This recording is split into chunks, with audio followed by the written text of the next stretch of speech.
তো আমরা এখন প্রোব ইন্ট্রোডিউস করছি, তখনও এই মনে রাখতে হবে প্রোব আমরা গ্লোভসের ভিতরেও দিতে পারি, বাইরে দিলেও সমস্যা নেই, যেহেতু ফিসিস ওটাকে ইয়ে করে না, ডিস্টার্ব করে না। একটা জিনিস মনে রাখতে হবে, আমরা প্রোব ধরবো, হ্যান্ডেল করবো যে এই শেপে ধরবো, তাই না? তো ধরবো যখন, তখন আমার হাতের আঙ্গুল যেন স্ক্যানারের ভিতরে না লাগে। ফুটপ্রিন্টের ভিতরে যদি আঙ্গুল লাগে তাহলে কিন্তু আমার আঙ্গুলকে স্ক্যান করে সে এখানে শো করবে। তো ওইটা মনে রাখতে হবে, ফিঙ্গার যেন পিছনে থাকে, এটা যেন না আসে। তাহলে আমি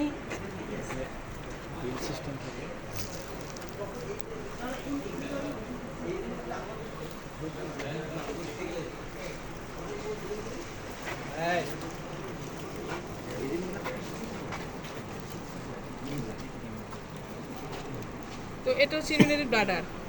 হ্যাঁ, ইউরিনারি ব্লাডার ইউরিন ভর্তি আর কি, সেজন্য দেখাচ্ছে ইউরিনারি ব্লাডার। আর আমি একটু সার্ভিক্সটা দেখাই আপনাদেরকে। হ্যাঁ, কালো ভর্তি, এটা ইউরিনারি ব্লাডার। এটা হচ্ছে সার্ভিক্স, ওই যে উপরে দেখতে পাচ্ছেন উপরে রিংগুলো, সাইফুল একটু সামনে আসো।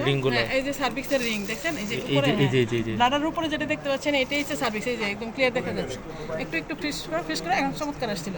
ঠিক আছে, এই যে দেখেন রিং দেখা যাচ্ছে, এই যে রিং, এই যে রিং, এগুলো হচ্ছে সার্ভাইকাল রিং বা অ্যানুলার রিজ আমরা যেটা বলি। তো ব্লাডারের উপরেই কিন্তু থাকে আসলে, তাই না? ব্লাডার নিচে আর সার্ভিক্স হচ্ছে ব্লাডারের উপরে। তো আমরা সার্ভিক্স দেখলাম, সার্ভিক্স থেকে যদি একটু সামনের দিকে যাই,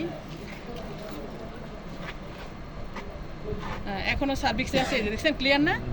হ্যাঁ, মনে আছে সার্ভিক্সের স্ট্রাকচার।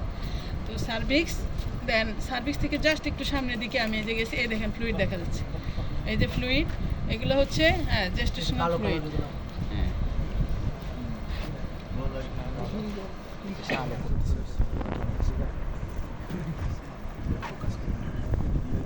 হ্যাঁ, এই যে এইগুলো কিন্তু এটা কিন্তু জেস্টেশনাল ফ্লুইড, এটা ইউরিনারি ব্লাডার। হ্যাঁ, ফ্লুইড। হ্যাঁ, তো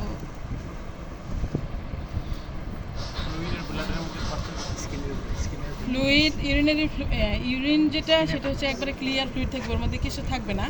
কিন্তু যেটা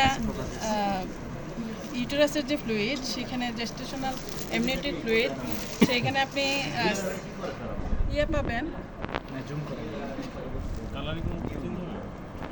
না, কালার ঠিক না, এর ভিতরে আপনি কি পাবেন, বলে যে